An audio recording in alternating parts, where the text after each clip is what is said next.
China has a strange electricity problem. It is not that China does not have enough power. In fact, China has built one of the largest electricity systems in human history. By 2026, China's total installed power capacity had passed 4 billion kilowatts. The country has added enormous amounts of solar and wind energy, creating some of the largest renewable energy bases on Earth. But there is a problem. Much of this electricity is generated far away from where it is needed most. In the deserts of western China, thousands of square kilometers of land are being transformed into massive solar and wind farms. The sun is strong, the land is available, the wind is powerful, but the biggest electricity consumers are not there. They are thousands of kilometers away in Shanghai's factories, in Jiangsu's manufacturing zones, in Guangdong's technology centers, and increasingly in artificial intelligence data centers that require constant electricity. So China faces a unique engineering challenge. How do you move enormous amounts of electricity across a country the size of a continent? China's answer is a new generation of power infrastructure. The ultra-high voltage electricity network. A system often described as an electricity highway. It carries power across deserts, mountains, and provinces, connecting remote energy bases with some of the world's largest cities. But how does it actually work? And why has China invested so heavily in building it? To understand China's power grid, you first need to understand China's geography. The country's population and industry are heavily concentrated in the east. The coastal regions contain some of the world's largest manufacturing centers. The Yangtze River Delta around Shanghai produces everything from cars and electronics to advanced industrial equipment. The Pearl River Delta in southern China is one of the most important manufacturing regions on Earth. These areas consume enormous amounts of electricity every day. But China's richest energy resources are often somewhere else far away in the west and north. Xinjiang has vast deserts with excellent solar conditions. Inner Mongolia has some of the strongest wind resources in China. Sichuan and Yunnan have enormous hydropower potential. Northern provinces have major coal reserves. The problem is simple. The places with the best energy resources are often the places with fewer people. The places with the highest electricity demand are thousands of kilometers away. This creates a geographic mismatch. Energy is in the west, demand is in the east. For decades, China solved this problem by building power plants closer to cities, but renewable energy changed the equation. A coal plant can be built near a major industrial area. A solar farm cannot. The best locations for solar power are usually areas with strong sunlight and cheap land. The best locations for wind power are usually open regions far from population centers. So China needed a new solution. Instead of moving the energy source closer to the cities, it decided to move the electricity itself. That required a completely different type of grid.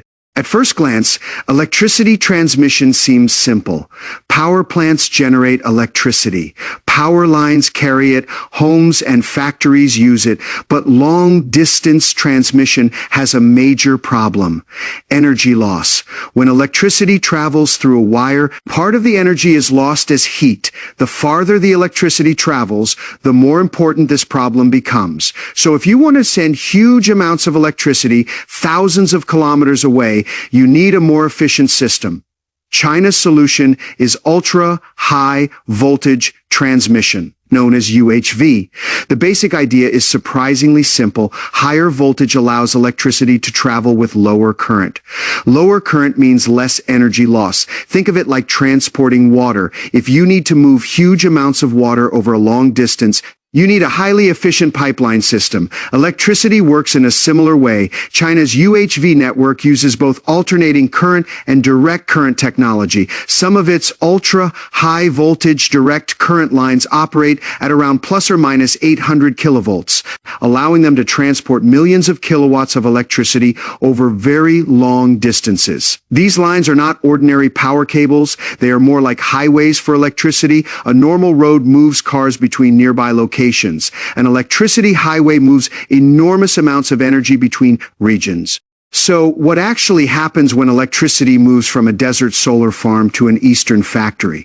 The process is much more complicated than simply connecting two wires.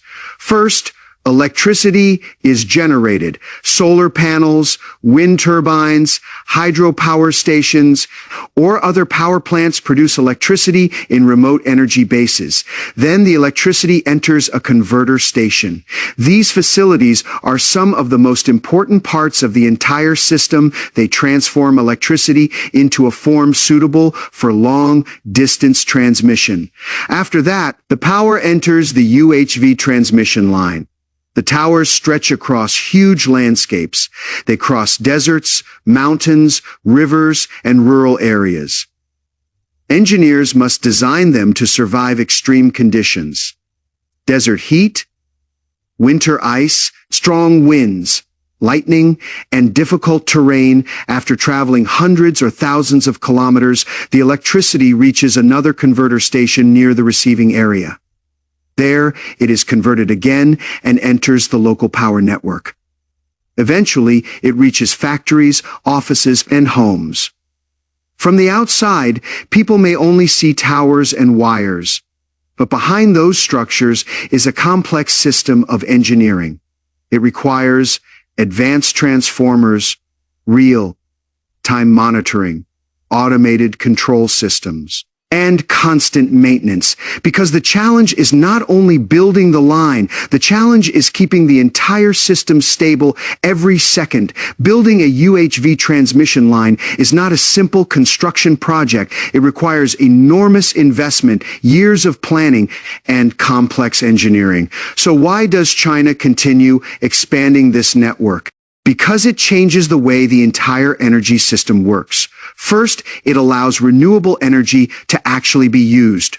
Many people think the energy transition is simple: just build more solar panels, build more wind turbines, generate more clean electricity. But generating electricity is only the first step. The harder question is, can that electricity reach the people who need it? Western China has some of the best conditions for renewable energy. Large solar bases can be built in areas with strong sunlight and abundant land. Wind farms can be developed in regions with powerful and consistent winds. But local electricity demand is often limited. A remote region may produce far more electricity than it can consume without long-distance transmission. Some of that potential energy cannot be fully utilized. This is where the supergrid becomes important. It allows China to separate two things that were once closely connected: where energy is produced and where energy is consumed. In the past, cities often had to build power plants nearby. Now, energy projects can be built where natural conditions are best. Then electricity can be transported to where economic activity is concentrated. The grid becomes the bridge between resources and demand. Second, it helps balance different regions. Electricity systems have one unusual characteristic: supply and demand must stay balanced almost instantly. Unlike oil or coal, electricity cannot simply sit in a warehouse waiting for future use. Every second, the grid must match generation with consumption, but electricity demand changes from place to place. During a hot summer day, southern China may experience a huge increase in air conditioning demand. Factories in coastal provinces may require additional power. At the same time, wind farms in northern China might be producing large amounts of electricity because weather conditions are favorable. Without a strong transmission network, one region may have excess power while another faces shortages. A large interconnected grid allows regions to support each other. Electricity can move from areas with available supply to areas with higher demand. This is becoming increasingly important as renewable energy grows, because the future energy system will not only need more electricity, it will need more flexibility. For much of modern history, energy competition was about physical resources: oil, natural gas, coal. But the next stage of competition may be about electricity. The reason is simple. More and more industries are becoming dependent on electricity. Electric vehicles replace gasoline with electricity. Factories are becoming more automated. Artificial intelligence requires massive computing power. and computing power requires electricity. A large AI data center can contain thousands of servers running continuously. These facilities do not just need a lot of electricity. They need reliable electricity. A short disruption can create huge financial losses. This means future industrial competition will depend on more than technology. It will depend on energy infrastructure. A country may have advanced chips, but without enough stable electricity, those chips cannot operate at full scale. The same applies to electric vehicles, robotics, and advanced manufacturing. The future question is not only who can produce more electricity, it is who can deliver reliable electricity wherever it is needed. At this point, it may seem like China has solved its electricity challenge. But building transmission lines is only one part of the problem. The harder challenge is operating the entire system efficiently. Challenge 1: renewable energy is not always available. Solar and wind power have one obvious limitation. Nature controls them. Solar panels stop producing electricity at night. Clouds can reduce output, wind turbines depend on changing weather conditions, but cities do not stop consuming electricity. When the sun disappears, factories do not shut down. When the wind becomes weaker, as renewable energy becomes a larger part of the electricity mix, the grid needs more ways to balance supply and demand. That means larger energy storage systems, pumped storage hydropower, smarter forecasting, and more flexible power generation. The future grid must constantly answer questions like, where will electricity be needed tomorrow? Where will extra power be available? How can supply and demand be balanced in real time? Challenge 2. Huge investment requires efficiency. China has built infrastructure at remarkable speed, but the success of a power line is not measured only by whether it is completed. The more important question is, how effectively is it being used? A transmission line that carries large amounts of electricity every day can be a valuable asset. A line that operates far below capacity becomes much harder to justify. So the next stage is not simply building more infrastructure, it is making the existing system smarter. Better planning, better market signals. Better coordination between energy producers and consumers. Challenge 3, the transition away from coal. China is rapidly expanding solar and wind power, but coal still plays an important role in maintaining grid stability. The reason is practical. Renewable energy can produce enormous amounts of electricity, but it cannot always provide power exactly when demand rises, during extreme weather or peak consumption periods. Traditional power sources can provide additional stability. This creates a complicated transition. China wants more renewable energy, but it also needs a reliable electricity system. The supergrid helps connect cleaner energy sources, but it cannot automatically solve the entire energy transition. High voltage transmission is not unique to China. The United States, Europe, India, and other regions also operate large power networks. But China's situation is unusual because several factors exist at the same time. First, China has enormous geographic scale. The distance between energy-rich regions and major cities can exceed thousands of kilometers. Second, China has massive industrial demand. Manufacturing centers require a continuous electricity supply. Third, China has experience building large infrastructure projects across multiple regions. A major transmission line requires long-term planning, huge investment, and coordination between different areas.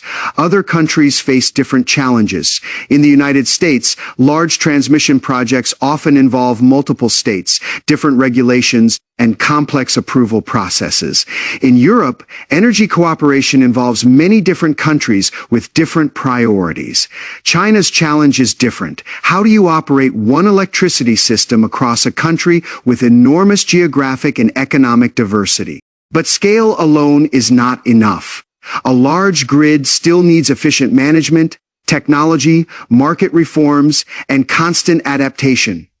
When people look at China's solar farms in the desert, the giant transmission towers crossing mountains, and the factories and data centers in coastal cities, they may appear to be separate pieces of infrastructure, but they are actually parts of one connected system. For more than a century, countries competed for coal, oil, and natural gas in the future.